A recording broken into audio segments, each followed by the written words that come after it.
Santa's watching, Santa's creeping. Now you're nodding, now you're sleeping. Were you good for Mom and Dad? Santa knows if you've been bad. There might be a treat for you in Santa's bag of toys. Donc ce soir, ce sera donc Silent Night, Deadly Night, ou c'est comment en français 12 nuits sanglantes nuits, voilà. Moi je vais revenir un petit peu sur la conception du film parce qu'il y a pas mal de... Ça a été un petit peu rocambolesque, on peut dire ça comme ça, et surtout sa sortie. Il faut s'imaginer en fait que ce film-là, en fait, il sort au milieu des années 80, donc en 84.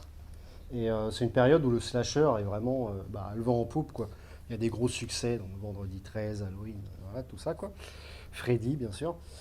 Et donc, en gros, il y a quelqu'un qui s'appelle, donc c'est un tout jeune producteur qui s'appelle Scott Schneid, qui reçoit un script du nom de He Sees You When You're Asleep, et qui met en scène, en fait, un Père Noël tueur. L'idée lui plaît vachement, en fait, parce que c'est vrai que c'est quelque chose qui n'a pas été trop utilisé dans les films d'horreur. Mais il trouve le script plutôt pourri, quoi, plutôt mauvais. Donc en fait, par l'intermédiaire d'une de ses connaissances, qui s'appelle David Whitehead, il décide de confier l'écriture d'un premier jet à un débutant qui s'appelle Michael Hickey pour $500 en fait. Et en gros, ce Michael Hickey, il va rien garder du script original qu'avait reçu Scott. Mais il va juste garder l'idée du Père Noël tueur qu'il trouvait vraiment excellente, quoi. Donc il va rebaptiser le film Sleigh Ride, mais le producteur du film décidera de changer le titre du film à la dernière minute pour Silent Night, Deadly Night. Donc alors, contrairement à un slasher classique, où la plupart du temps on suit des groupes de jeunes, et il y a toujours quelqu'un, un tueur masqué, qui vient les éliminer un par un, souvent pendant qu'ils sont en train de copuler, voilà, c'est ça. Là, il a décidé, au contraire, qu'on suive en fait tout le long du film le tueur, en fait. Donc de son enfance jusqu'au moment où il va péter un câble et se mettre à dessouder tout le monde autour de lui, quoi. Il dit qu'il s'est d'ailleurs inspiré de The Shining, voilà, dans la psychologie du personnage. Ah ouais. C'est ce qu'il a dit. Ouais. Okay. C'est ce qu'il a dit. On verrait que c'est un peu une psychologie de comptoir. De comptoir, voilà. Tout de suite, ils vont quand même trouver la grande société de distribution Tristar, qui va bien vouloir distribuer le film. Et en gros, avec l'aide d'un autre producteur, parce que en fait, c'était deux jeunes tout petits producteurs, en fait, ils avaient un métier à côté, hein, et ils n'en vivaient pas encore. Du coup, ils décident de trouver quelqu'un qui est assez réputé dans le milieu, qui s'appelle Ira Barmak. Et ils arriveront à cumuler un budget d'un petit peu moins d'$1 million, en fait. Le problème, c'est qu'une fois que l'accord sera trouvé entre les trois hommes, Ira Barmak va montrer son vrai visage, va se comporter absolument comme un requin, en fait, et va vouloir s'approprier le film à lui tout seul, et va vouloir éjecter les deux autres producteurs du film. Alors en gros, ils veulent qu'ils signent un contrat comme quoi ils se partageront $40 000. Et en gros, il leur consent uniquement un nom de coproducteur au générique. Et surtout, pas question de les voir sur le tournage. Il ne veut pas voir leur gueule, quoi. Il veut vraiment s'approprier le truc. Le problème, c'est que les deux jeunes producteurs débutants, hein, dans le milieu, ils étaient déjà pressés par plusieurs choses. Déjà, la saison hivernale qui commençait à pas mal progresser, quoi. Et comme je disais aussi, ils n'en vivaient pas de leur boulot. Donc, mine de rien, $20 000 tout de suite, ils disaient que c'était pas trop mal. Donc, ils décident de signer, hein, contre leur gré, hein, mais ils signent quand même. Et d'ailleurs, ils ne sont même pas invités à l'avant-première du film. Donc, ensuite, Ira Barmak, qui est quasiment seul à la tête du projet, il va devoir trouver un réalisateur. Donc, il va penser à 2-3 personnes avant, mais il va donc finir à se poser sur quelqu'un qui s'appelle Charles Sédier Jr., donc, qui était à l'époque habitué à la télé, mais plus producteur que réalisateur. Et en gros, son envie à lui, à Charles Sédier Jr., on lui propose le projet. Et il décide de le prendre, pas spécialement parce que le sujet, et il aimait ça, pas spécialement qu'il aimait les slashers, il disait qu'il n'en avait vu aucun en fait. En plus, c'était quelqu'un apparemment de religieux, donc voilà, et la violence et tout, c'était pas trop son truc. Mais par contre, en fait, sa société de production à l'époque, elle venait d'être vendue, rachetée par un plus gros groupe, et il était dans un problème financier en fait. Et son équipe était au chômage, lui aussi. Donc il se dit, bah non, je ne veux pas dire non, ça va donner du boulot à tout le monde. Donc il décide de mettre toute son équipe sur le projet, quoi. Notamment son équipe d'effets spéciaux avec qui il avait déjà fait plusieurs films avant. Donc il va tourner, alors le gros point positif aussi pour lui, pour faire le film, c'est qu'il va tourner à 10 km de ses anciens bureaux, donc à Salt Lake City. Et il va avoir une grosse aide de son assistant réalisateur, qui est un jeune réalisateur, qui aurait bien aimé réaliser le film, parce que lui, il aimait beaucoup les films d'horreur, mais il n'avait pas assez de bouteilles, quoi. Donc il s'appelait Michael Spence. Et en gros, les deux hommes prépareront le tournage, et ils le tourneront ensemble. Et surtout, à chaque fois, Charles Sédier Jr. laissera le jeune réalisateur réaliser des scènes gore, en fait. Et donc il y a pas mal de scènes gore, vous allez voir, dans le film. Parce qu'en fait, en gros, il détestait ça, quoi. Donc c'était le jeune qui s'est amusé à tourner ça. D'ailleurs, à plusieurs reprises, apparemment, Charles Sédier Jr. a failli quitter le plateau. Notamment, dans le script original, il devait y avoir un meurtre d'enfant, en fait. Une gamine qui se fait assassiner par le Père Noël tueur. Il a dit non, si vous ne changez pas la scène, c'est mort, je quitte le plateau. Donc finalement, on voit juste le personnage offrir un cutter à la gamine et ne plus la tuer. Donc, il n'y avait pas que ça, il y avait aussi la dureté du tournage, parce que mine de rien, vous allez voir que le film se passe beaucoup la nuit, donc en hiver, avec de la neige. Donc c'était des conditions de boulot assez difficiles. Puis le budget était serré, donc le tournage ne devait pas être très long. En tout cas, bon, le tournage s'est fait. Ils ont mis 1 mois à faire le montage du film, et ils ont dû envoyer à trois reprises le film à la commission de classification. Et en gros, ils ont dû faire pas mal de coupes sur le film, notamment sur les exécutions qui étaient assez brutales, quoi. Au final, le film il sera classé R, donc ce qui veut dire interdit aux moins de 17 ans, non accompagné d'un adulte. Et ils feront l'avant-première du film, et ça se passera plutôt mal, en fait. Apparemment, le public ne réagissait pas. Apparemment, l'avant-première, c'était pas spécialement le public visé, mais bon, mine de rien, il réagissait pas, quoi.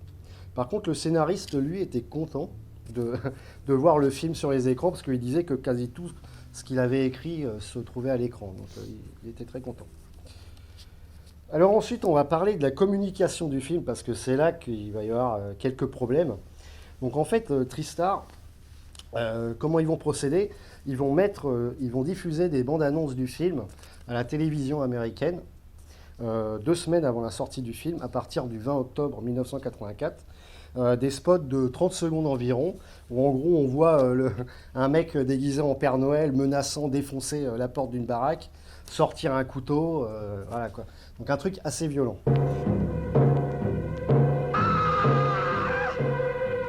Silent Night, Deadly Night, the most talked about film of the decade. The movie that shocked America, outraged Hollywood, and frightened the government. The movie they tried to ban. You've read about it. You've heard about it. Now you can see it in all its terrifying horror. Silent Night, Deadly Night. Rated R, under 17, not admitted without parent. Et le problème, c'est qu'à la base, TriStar, alors c'est ce qu'ils disent, mais bon, on n'a pas vraiment de preuves. Eux, ils avaient demandé que les bandes annonces soient diffusées seulement le soir, pour pas que ce soit vu par des enfants. Et le problème, c'est que c'était diffusé apparemment en journée et même en matinée, et apparemment des fois entre la coupure pub de La Petite Maison dans la Prairie, quoi. Donc, en gros, ça a choqué beaucoup de familles. Il faut imaginer les États-Unis des années 80, c'est assez conservateur, quoi. Donc, en gros, tollé général, il y a des mères de famille qui montent au créneau. Ils accusent le film de pervertir et de salir l'esprit de Noël. Les manifestations se multiplient devant les salles de cinéma. J'ai vu une photo très drôle avec des gamins qui sont avec des pancartes avec marqué I love Santa. Voilà. C'est très très drôle. Ils appellent au boycott du film, le dénonçant de faire du terrorisme contre Noël. Bon, et d'ailleurs, même le célèbre acteur Mickey Rooney se fend d'une bravade envers le film. Il dira « Comment ont-ils osé? Je suis pour le premier amendement, mais ne montrez pas le Père Noël qui, armé d'un flingue, tue tout le monde. L'ordure qui a tourné ce film devrait quitter la ville et ne plus y mettre les pieds. » Bon, ironie du sort, Mickey Rooney jouera dans le 5e volet de la saga, habillé en Père Noël tueur. Bon, bref, c'est assez marrant, quoi.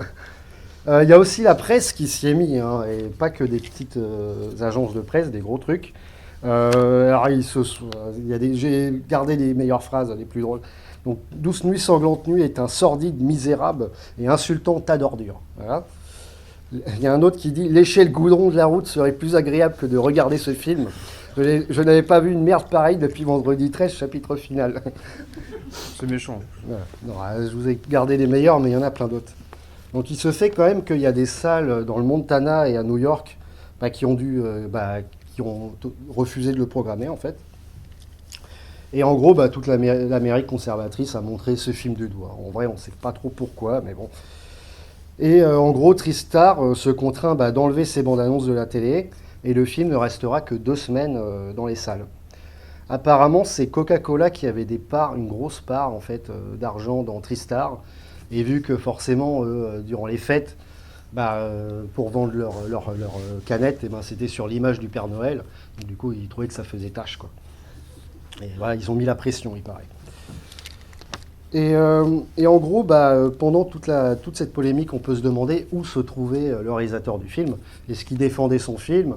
Ou alors est-ce qu'il, au contraire, voilà quoi. Et en fait, ce qu'il faisait, c'était il adoptait la technique de l'autruche. En gros, on lui demandait de venir pour répondre à des interviews. Il répondait jamais. Il se défendait en disant que le film était une commande et qu'en gros, il ne se sentait pas du tout responsable du tollé et puis de la violence du film, quoi. Et il viendra même plus tard par s'excuser de l'avoir fait. Donc voilà. Malgré tout le tollé et le fait qu'il soit resté que 2 semaines en salle, il a quand même cumulé 4,5 millions de dollars au box-office aux États-Unis. Donc il est quand même rentré dans ses frais, et bien. On peut imaginer que s'il était resté 10 semaines, disons 6 semaines, il aurait peut-être pu atteindre au moins 10 millions de dollars. Et en gros, pendant ce temps, les 2 producteurs qui ont été écartés à l'origine du projet diront « Nous avons bien ri. Nous étions parmi les principaux responsables du projet, mais en tant que coproducteurs exécutifs au générique, nous étions épargnés par les gens qui taillaient le film en pièces et traitaient ces responsables de tous les temps. » Bon, en gros, ils se sont bien marrés de leur côté, quoi. Voilà. Bon, ils n'ont pas gagné grand-chose, mais bon, ils ont dû se tailler une bonne poilade, plutôt. Donc voilà un petit peu pour... et franchement, quand on voit le film, on se rend compte qu'il y a quand même... C'est pas si violent que ça, au final. À part le fait qu'effectivement, le gars se déguise en costume de Père Noël. C'est même rigolo, un peu. Bah oui, et puis, je veux dire... C'est rigolé, je pense, un peu. Puis c'est pas du tout c'est juste un mec qui se déguise en Père Noël, quoi. Voilà. Je vais vous parler du coup du réalisateur du film et puis du casting, parce qu'on retrouve quelques têtes connues, quoi. Ouais. Donc, Charles Edward Seymour Jr., du coup, est né en 1943, il est mort en 2011. Surtout un producteur de séries télé et de téléfilms. Il en a réalisé quelques-uns, mais produit un bon nombre. Alors, ils ne sont pas très connus chez nous, c'est beaucoup de choses qui n'ont pas été exportées des États-Unis. Mais il a produit une série, alors je pense qu'on est un peu trop jeune pour connaître ça avec Bastien, mais qui s'appelle La légende de James Adams et de l'ours Benjamin. Ceux qui connaissent. Il y a un peu de vieux dans la salle, peut-être que vous connaissez un peu.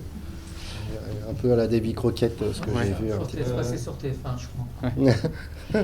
Et voilà, donc il a réalisé sur ce film-là, qui est, je crois, un de ses premiers films en tant que je crois qu'il a réalisé un téléfilm. Il a enchaîné avec The Annihilators en 1985, qui parle de vétérans du Vietnam qui tuent des dealers. Donc ça, pareil, c'est un film qui n'est pas sorti chez nous.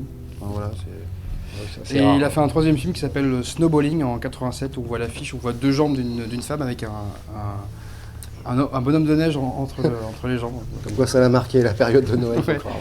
Voilà, pas sorti chez nous non plus. Et après, sa carrière est terminée. Donc, bon, peut-être que la politique de l'autruche, ça l'a pas aidé non plus. Non. Voilà. C'est clair. Donc au niveau du casting, bon bah l'acteur principal, il n'a pas joué dans grand chose, donc on va pas trop vous en parler. On peut juste dire ce qu'on disait tout à l'heure qu'il a regretté d'avoir joué dans le film. Oui, bah en fait, en voyant le tollé que ça a procuré, et apparemment, il s'est fait engueuler par son père, qui était assez fervent catholique, en fait. Et du coup, bah, il a regretté d'avoir joué dans le film.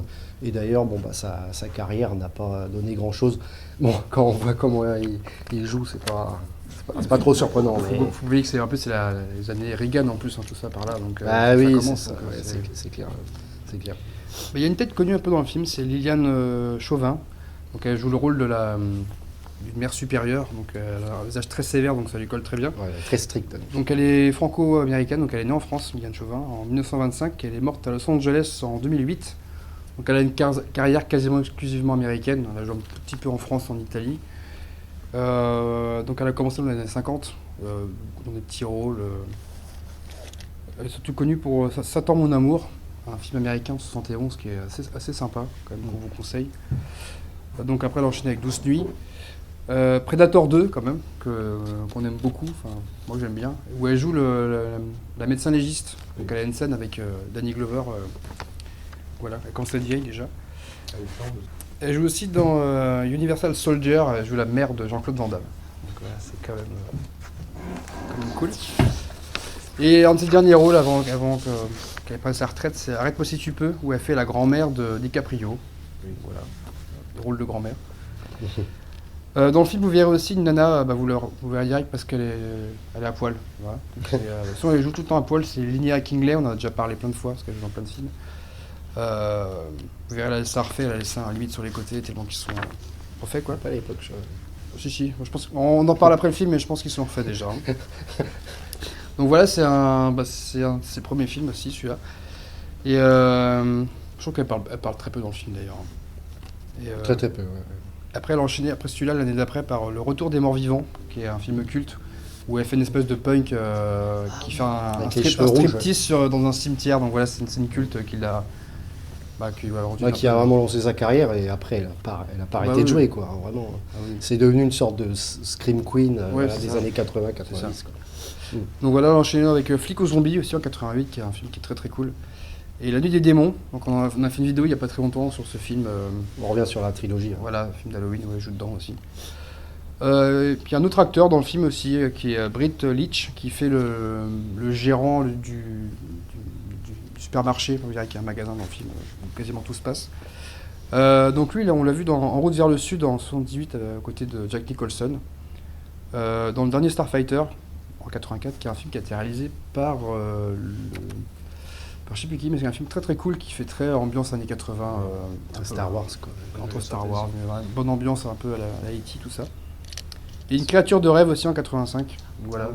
Vous verrez, il a une tête vraiment Une calvitie, là. ouais, une tête de patron de magasin. Une tête marrante, en vrai. Voilà, il est très bien dans le rôle, quoi.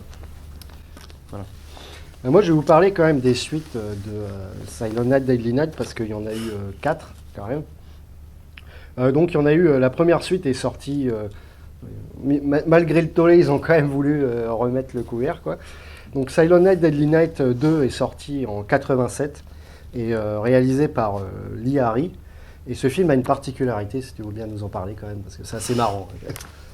Ouais, en fait, sans vous spoiler, en fait, on suit le petit frère du Père Noël tueur de celui-là. Et en fait, ils ont... il y a 30 minutes du film, du 2, en fait, c'est piqué au premier. C'est scène pour scène, en fait, qui sont dans le film. Du coup, c'est complètement... C'est complètement... C'est du foutage de gueule, en fait. Con. En fait, on suit le petit frère qui est devenu adolescent, quoi, qui est en hôpital psychiatrique. Et en fait, on le voit en rendez-vous avec son médecin et il va raconter pourquoi il est là, en fait. Et il raconte la nuit que son frère a passée, sauf qu'il n'était pas là, en fait. C'est ça qui est bizarre. Et du coup, c'est juste les scènes du premier film. Et puis à la fin, il arrive à s'évader de l'hôpital psychiatrique et il se met à tuer tout le monde. Et il y a une scène qui est hyper culte où il tire sur un mec qui est en train de sortir les poubelles et il dit « Garbage day !» comme ça, voilà. Ouais. Donc, je le fais mal, mais on mettra l'extrait dans la vidéo. Cette scène est hilarante, mais c'est à peu près que ça, quoi. Garbage day! Hein? No!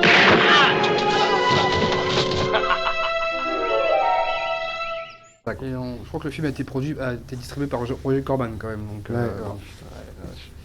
pas de petit profit. Quoi. Donc ensuite, il y a eu 12 nuits sanglantes nuits 3 Coma dépassé, qui est sorti en 89 et réalisé quand même par Monte Hellman. Alors, je ne sais pas si ça dit à quelques personnes ce nom-là. C'était quelqu'un qui était très connu à la période du Nouvel Hollywood, parce qu'il a réalisé des films comme Macadam à deux voix, pas mal de western, avec notamment Jack Nicholson dans les années 60, et aussi Cockfighter, aussi, sur des combats de coqs, qui est très cool, enfin, qui est très dur et très violent, mais qui est très sympa. Et là, on ne sait pas trop pourquoi, mais il se retrouve à faire ce téléfilm d'horreur, qui n'avait jamais vraiment touché au cinéma d'horreur. Pour payer ses impôts, je pense. Franchement, hier j'en ai regardé 3 des suites en une journée hier, c'était un peu dur. Mais en gros, on suit une aveugle qui est poursuivie par Ricky, donc le petit frère du deuxième, qui là est joué par Bill Moseley. C'est un acteur qui a joué dans pas mal de films de Rob Zombie en fait. Massacre à la tronçonneuse 2 aussi. Ouais, aussi, ouais. Ah, celui-là qui Gratte, le crâne. Ouais, le crâne. Le crâne. Et ici, en fait, il va jouer une sorte de tueur zombie avec à la place du haut du crâne une sorte de soucoupe transparente et on voit son cerveau à travers qui baigne dans un fluide. Et le film est vraiment très très nul. La VF est un peu drôle, mais sinon, il n'y a pas grand-chose à retirer de ce film, quoi. En plus, il est d'une lenteur très, très dure à regarder, quoi. Alors ensuite, il y a eu 12 nuits sanglantes nuits, l'initiation, donc sorti en 90. De Brian Yuzna, donc quand même, celui qui a fait Society et tout. Alors là, en fait, on met le film et plus le film avance et plus on se demande mais quel est le rapport avec les autres films 12 nuits sanglantes nuits, parce qu'il n'y a aucun personnage qui revient et en fait, il n'y en a pas, quoi. C'est juste un film d'horreur un peu bizarroïde. On suit une journaliste qui enquête sur une femme qui s'est jetée d'un bâtiment après une combustion spontanée et on ne comprend pas. Ça se barre dans une sorte de délire avec la magie noire gérée par des vieilles. Voilà. Il y a quelques scènes qui sont vraiment sympas, par contre, qui sont vraiment dignes des meilleurs films de body horror de Yuzna, avec des membres qui se déforment, des trucs un peu dégueulasses. Et il y a aussi Clint Howard, pour ceux qui connaissent, le mec qui a joué dans pas mal de films des années 80. Quoi. Petit frère de Ron Howard. Ouais, frère de Ron Howard qui a une tête pas possible. Donc voilà, c'est pas terrible non plus, quoi, je veux dire, ce film-là. Et donc le dernier, c'est 12 nuits sanglantes nuits, Les Jouets de la mort, sorti en 91, de Martin Kitrosser et produit par Brian Yuzna. Et moi, c'est ma suite préférée, franchement, ça reste un petit film, mais par contre, il y a une vraie ambiance de Noël, parce que ça se passe avec des jouets un peu maléfiques, en fait, possédés, qui attaquent les gens. Et c'est dans celui-là où il y a Mickey Rooney. Et il y a une scène finale qui est complètement frappée de la tête avec une sorte de robot qui ressemble un peu à le film avec Robin Williams, là, l'homme bicentenaire. Ouais. Sauf que je ne sais pas pourquoi il dit je vais être ton enfant, et puis en même temps il veut la ken, donc c'est complètement bizarre. La scène est folle, mais franchement ça m'a beaucoup marqué. Donc, celui-là, je vous le conseille un peu, quoi. Real boy. Where's Derek? He took him. Who took him where? Who? The man from the toy store. But he'll have to make what he can get. All you need is a little of that, and a little of that, and a little of that. From the producer of Bride of Reanimator. I want my boy. What have you done with him? I'm your son now, not him. With special effects by Screaming Mad George Inc. of Nightmare on Elm Street Part 4. Et ensuite, il y a eu un remake, du coup, en 2012, qui s'appelle Silent Night, de Steven C. Miller, qui est pas mal. Ouais, qui est quand même très différent. Enfin, c'est un remake, si on veut, mais qui est assez violent, en fait. On suit un Père Noël qui se met un masque en plastique un peu translucide, donc on voit quand même un peu ses yeux et tout, qui crame les gens en se flamme et tout. Et le shérif est joué par Malcolm McDowell. Ouais. C'est un film assez qui se passe beaucoup la nuit aussi, je crois. Sûr, on vous le conseille, il est assez brutal quand même. Ouais, il est très cool. Ouais. Avec une ambiance bien poisseuse quand même. Je crois qu'il a gagné un prix à Gérard Armé d'ailleurs, je crois. Très bon film, quoi. Bon, et puis pour finir, on voulait vous citer quelques films avec des Pères Noël tueurs, parce que celui-là, c'est pas le seul. Il n'y en a pas tant que ça, en fait. Il n'y en a pas tant que ça non plus. Ouais. On a pris quelques exemples. Donc il y a Histoire d'Outre-Tombe, qui est un film à sketch anglais de 1972. En 80, il y a Christmas Evil, qu'on a passé il y a exactement 6 ans. Voilà, c'était en décembre 2018, notre 3e soirée. Donc voilà, on a fait une soirée déjà de Noël. Terreur dans la nuit de 1980 qui a été réalisé par David S., le fameux psychopathe de la dernière maison sur la gauche de Wes Craven, bras frisé là. Don't Open Till Christmas en 84, réalisé par Edmund Purdom. Alors ceux qui connaissent, c'est un acteur d'Hollywood qui était anglais et qui a fini à jouer dans des séries Z en fait à la fin de sa carrière, notamment pour Jess Franco, Sergio Martino. On l'a vu dans 2019 après la chute de New York, des films comme ça. Je crois que c'est le seul film qu'il a réalisé, C'est celui-là. ce film qu'il a réalisé. Et c'est un Z de chez Z, mais plutôt marrant, quoi. Et alors là, c'est l'inverse, c'est un tueur qui tue des Pères Noël dans le film. C'est un peu, c'est assez marrant. Voilà. On peut citer aussi 3615 Scott Père Noël, qui est français du coup, qui est sorti en 1990, réalisé par René Manzor, le grand frère de Francis Lalanne. Voilà, je sais pas si c'est une fierté, mais c'est comme ça. Alors celui-là, on voulait le passer il y a 6 ans On a justement, essayé 2 fois mais de René le passer, Manzor ouais. a dit qu'il voulait une somme astronomique pour passer le film. Je crois que Ouais, genre c'était 500 €, je crois, qu'il voulait pour passer le film, donc on a dit bah non, c'est pas possible. Et c'est un film qui est vraiment très cool. Le Père Noël est joué par Patrick Florsheim, qui était le comédien qui doublait Michael Douglas. Voilà, c'était. Et là-dedans, il est assez cool, hein, assez flippant. Et ça fait Ouais. très maman, j'ai raté l'avion. En fait, c'est un gamin qui met des pièges chez lui pour que le Père Noël ne puisse pas l'atteindre. Et c'est assez cool. Il y a Very Bad Santa aussi en 2005. C'est une comédie. Ouais, ouais. Avec le catcheur Bill Goldberg déguisé en Père Noël qui tue James Caan. Bon, avec une cuisse de poulet, bon, ça vaut le détour quand même. Ouais, il fait la cuisse par la bouche et après il éclate la tête contre la table et du coup la cuisse de poulet traverse la tête. C'est marrant.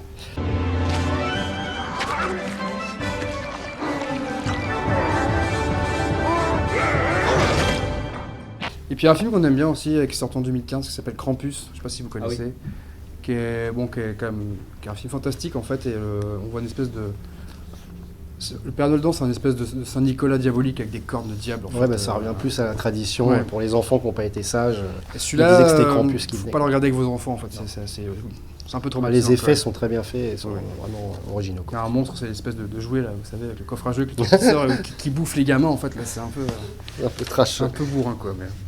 Donc voilà un petit peu. Bah, sinon, avant de vous souhaiter joyeux Noël, on va vous parler quand même de la prochaine soirée qui sera fin janvier.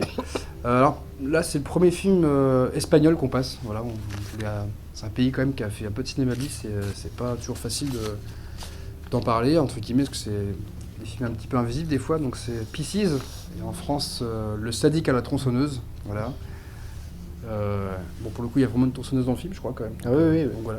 Ouais. Qui est un film gore espagnol avec un casting 4 étoiles, donc un petit peu nanar quand même, vous allez rigoler je pense. Oui, la VF est On vous gratinée. le Ouais. conseille, il y a beaucoup d'acteurs que vous connaissez dedans. Donc, De Juan Piquer Simon. Ouais. Pour ceux qui connaissent. en tout cas, bon film et puis joyeux Noël. Merci. Merci.